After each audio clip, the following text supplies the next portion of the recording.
How are you doing? This video coming up will teach you a lot. Pay attention to it and do it. I really truly recommend you doing it. It seems simple and then it seems complicated, but it's not complicated. Your first instinct was right. It's simple. Here's the one. Well, here's the cue ball. The cue ball's right here. Here's the one ball. Here's the two ball, and here's the three ball. Before shooting a shot, you should look at the line going through the next ball, which in this case is a two ball, and here's the line right here. That's going from the pocket through the two ball to the nearest intersecting rail. It's really, really important that you see that line and understand why you should see that. And again, you choose a pocket that you want to shoot the two in, and from that pocket through the two ball all the way to whatever rail it's going to hit. Now ask yourself where you want to be on the two relative to that line in order to get easy position on the three ball. So let's take a look at this graphic, and on your screen I'll show you why this is so important. If I just wanted to be straight in on the two, I would shoot to get straight on that blue line, exactly on that blue line. If I was shooting a stop shot on the two, or if I was following it, or if I was drawing it straight back. So I would aim to shoot this one ball, come off that top rail, come off that side rail, and get exactly straight in on the two on that line. In this case, I want to be a little bit above the two ball, above that line. So I'll have the right angle to come back up table on this three ball, where I want to be on the three to get to the four. So I have to aim to shoot this one ball, come off that top rail, and come off that side rail a little bit above that line, in this case about 4 or 5 inches above where that blue line connects to that rail. And that way I'll be on the right side of the two ball. The worst thing that can happen is I get below that blue line, and now I'm going to have a terrible angle and a terrible position to get back on the three ball. In fact, I'm going to be in big trouble. So before getting down on this one ball, picture yourself doing it perfect and getting on top of that blue line to have the right position on the three ball. It should look something like this in your head. Once you see it, once you see yourself doing it perfect, now's the time to get down and shoot this one ball. Straight right hand English here, you're just spinning off that bottom rail back in the direction of that side rail.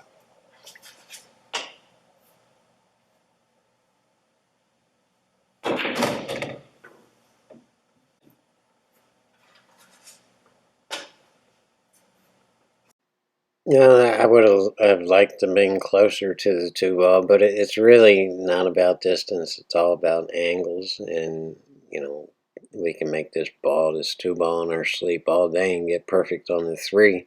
But that's the big question: where do we want to be on the three? So let's take a look at the line from the pocket where we want to shoot the three all the way to the nearest intersecting rail.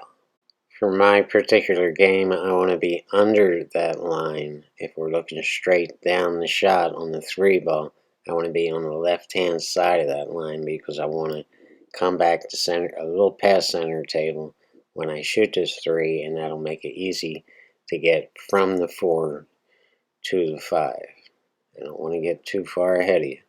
So before you get down on the two ball shot, picture it in your head and picture getting underneath that line on the three ball to get the right position on the 4, and it should look something like this in your head. Once you know how you're going to accomplish that, go ahead and get down and shoot it. Center ball here, I'm just driving that cue ball to that top rail.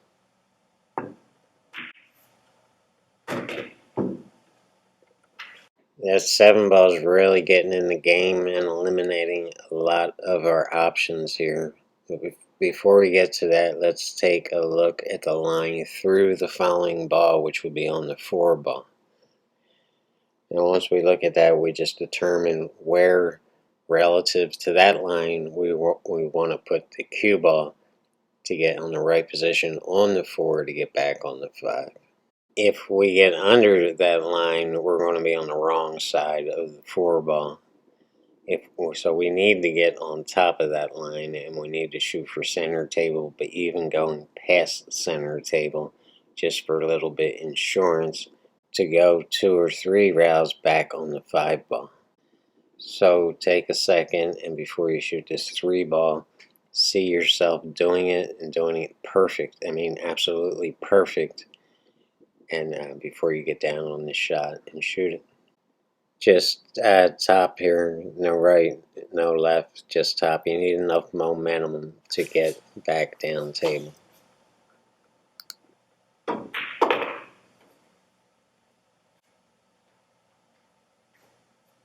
Well, in the case of 4, 5, and 6, the line on the 5 ball doesn't really factor much in here. A way bigger factor is that 9 ball. And shooting a shot 2 or 3 rails brings that 9 ball into play a lot. You can easily get hooked behind this 9 and be in big trouble and not be able to run these balls out.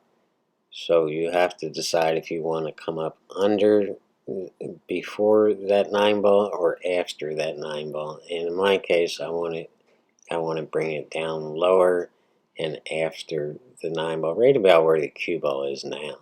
So before we go ahead and shoot it, let's see ourselves doing it perfectly in our heads, and then we'll get down and shoot it. In this case, I'm putting bottom right on it to spin it back 2 rails, back up after the 9. But that bottom appears to be a little bit of a mistake because it kind of drew the cue ball into the 7. And although it didn't affect it a whole lot, it could have been a disaster. So just keep that in mind when you're this close to another ball and at this angle, that little bit of draw is going to send it into the other ball.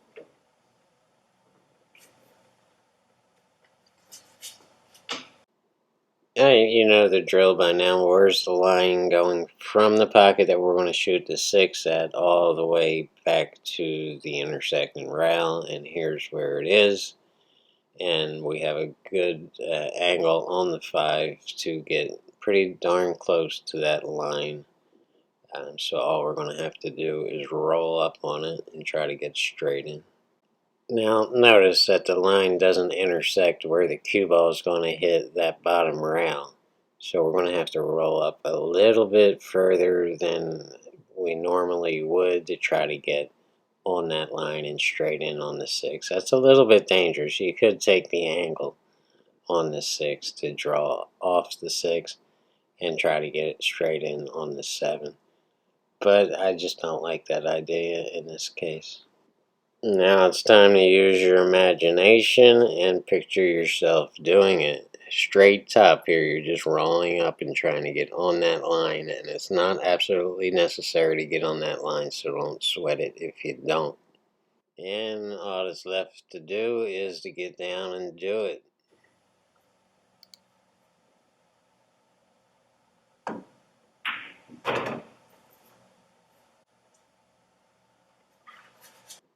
Perfect.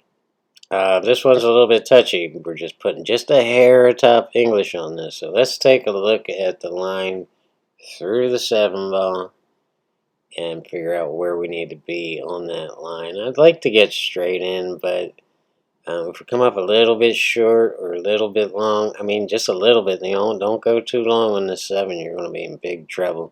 So again, it's a little bit touchy. The best thing you can do is get a little bit above, just be safe and get a little bit above that 7 ball line. And let's move on.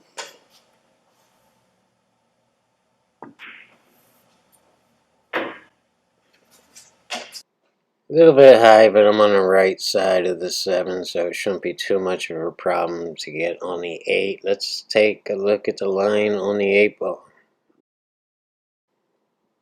The big problem here is the 9 ball is somewhat in this game. I would have been better off putting even more left-hand English on this and getting a good angle on the 8. And what ultimately happens is I wind up getting straight on that line for the 8 ball with no choice but to draw it back on the 9.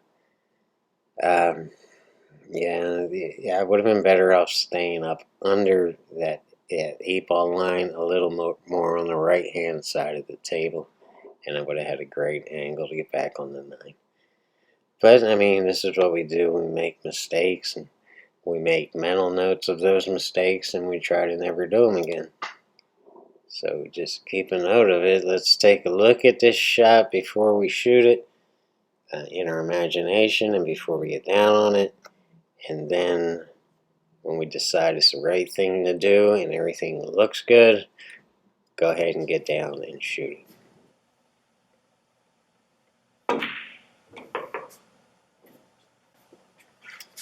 That tapping of my stick on the table right there, that's me looking at the 8 ball line and realizing I got right on it. Now, here's where you always want to get on the line, straight in on the line if you can. Sometimes you're not going to be able to do it, but let's take a look at the 9 ball line and what we have to do to get from the 8 to the 9, and in this case there's no 10 ball because we're playing 9 ball, so it's safe to get straight in on the 9 ball. It's easier said than done. I'm drawing straight back, and when you have this much distance between the object ball, it gets more and more difficult the longer the distance is to be pinpoint on this draw shot. A little more hard to control. It's easy to control when the balls are close together, but when you get over 3 or 4 feet, it gets difficult. So I'm taking a bit of a chance here, but I really have no other choice. I mean, I could roll up a couple inches and try not to scratch there and shoot the 9 ball in the side, left hand side over there.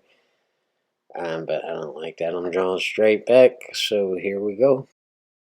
Once you decide you like your plan, see yourself doing it in your imagination, and all that's left to do is get on down and do it, y'all.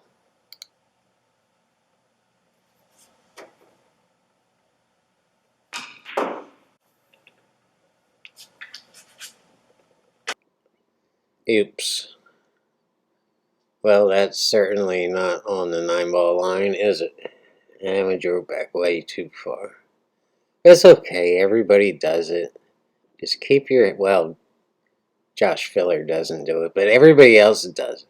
Just keep your head here. Don't go beating yourself up. It's all right. I also recommend not putting a ton of left-hand English on this and spinning it in. It's really not wise. Just don't get into that habit of spinning balls in. Earl Strickland does it, but you know, Earl is Earl.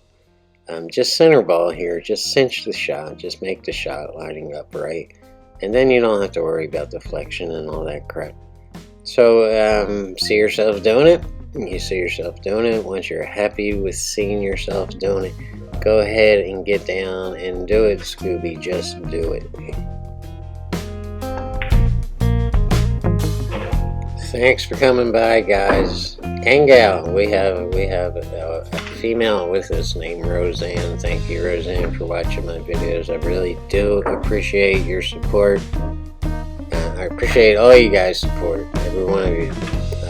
We're going to go ahead and watch it from start to finish, and without all the acting, without all this, stuff, but with some music, some pretty cool music. I just found this on the net of Inner. I hope you enjoy it. Peace, guys.